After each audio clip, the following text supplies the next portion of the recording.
Welcome to Variant Limits, the first in a 4-part series of educational experiences for calculus students.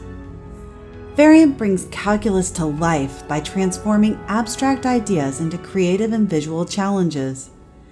As an explorer on a planet governed by calculus principles, students will overcome obstacles by applying skills and concepts learned in class. This video provides a deeper look into the calculus concepts within each zone or level and will demonstrate a sample of the calculus puzzles students will encounter while playing Variant Limits. When students first enter the game, they're introduced to Equa, the game's player character. Equa wakes up in an environment unfamiliar to both her and the player, giving students a chance to explore and learn basic navigation and keyboard controls. Students must complete a series of calculus puzzles in each zone to repair technology, restore power, and save the planet. Students are also given the option to explore the world and gain additional narrative elements as they play through the game. External to the game, students and instructors can access game analytics and progress at portal.triceum.com. Variant Limits is broken into 4 zones or levels that are explored sequentially.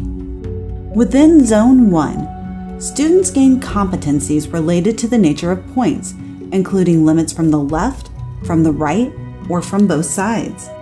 Zone 2 moves on to the limits of functions and limit laws for combining functions. Zone 3 takes the principles and content of Zone 2 a step further. It requires students to relate continuity to limits when combining functions and introduces the intermediate value theorem. In Zone 4, students continue to build on prior game competencies and are introduced to asymptotes.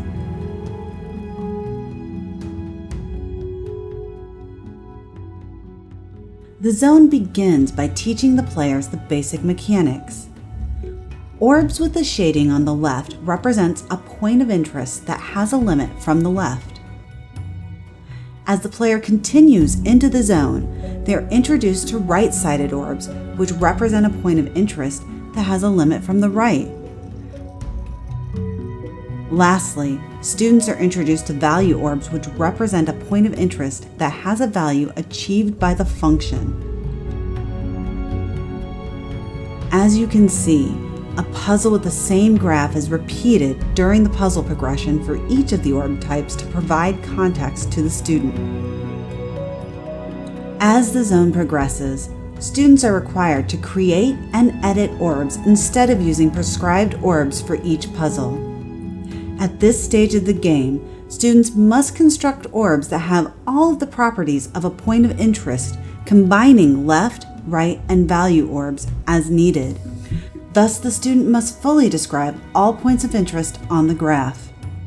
The final puzzle in the zone is called an assessment puzzle, which has an additional layer of challenge. When incorrect orbs are placed, they do not automatically get pushed back into the orb bin. Instead, students must create and place all 17 points of interest correctly to move on to Zone 2. In Zone 2, players apply the knowledge learned in Zone 1 to manipulate the environment using a variety of limit laws. The functions are linked to objects in the game world. Students must select an input and output type, value, limit from left, limit from right, limit from both sides, that achieves the desired result. After some preliminary puzzles introducing the Zone 2 interface, the slider, the limit selector, as well as the in-game desired outputs, students arrive at Puzzle 5.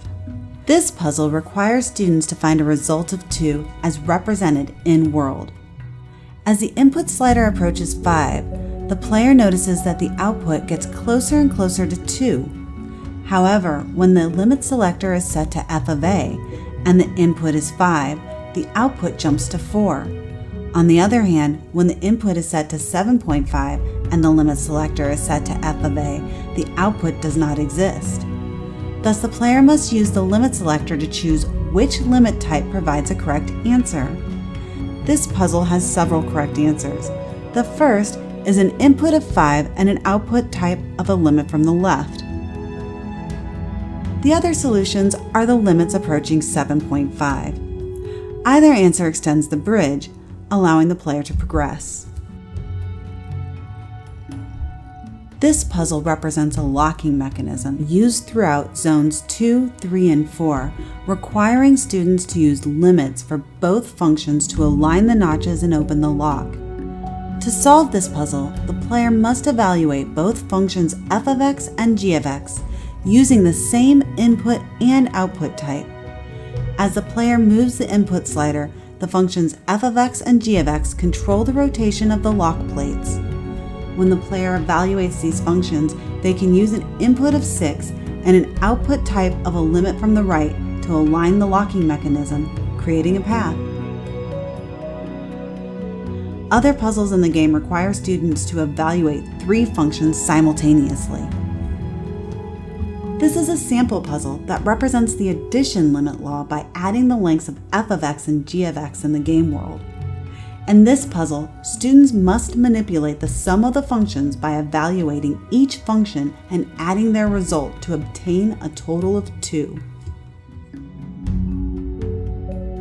Similarly, we give the students several puzzles with the division of functions that teach the division limit law. In this case, the result is 1/2.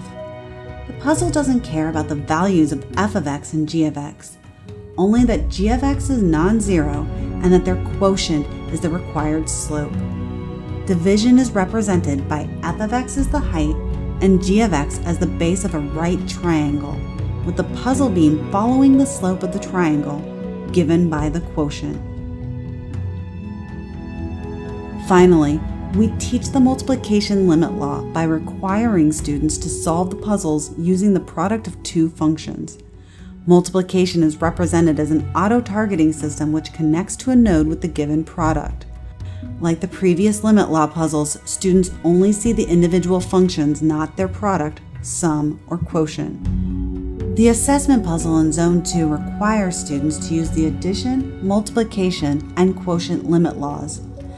Again, the puzzle at the end of each zone is more complex, and a deeper understanding of the content is needed to solve this puzzle more so than others within the zone. As students play through Zone 3, they continue to practice limit laws and are also introduced to continuity, or lack thereof, when combining functions. In this sample puzzle, students need to use the patch limiter functionality to successfully solve the puzzle for the correct output. Here, the graph shows f of x and g of x, and students need to describe the product of f of x and g of x by predicting the outcome. In the orb trays along the bottom, students add and edit orbs. Using the orbs, they indicate whether the combined function achieves a value at that input and whether it has limits from the left and the right. The orbs must be lined up correctly from highest value to lowest value at each input. For this specific puzzle, the product must be evaluated at 2 inputs. Once the patch limiter is solved, students can select between 2 operators, multiplication or division, to solve the main puzzle for the desired outcome, either 0.5 or 1 displayed within the game environment. As in this example, many of the Zone 3 puzzles require multiple solutions on the same math instance. Within Zone 3, the intermediate value theorem is represented with 3 sets of puzzle cubes. In each, the student is given a series of 6 functions with a value to be obtained and 3 obscured intervals.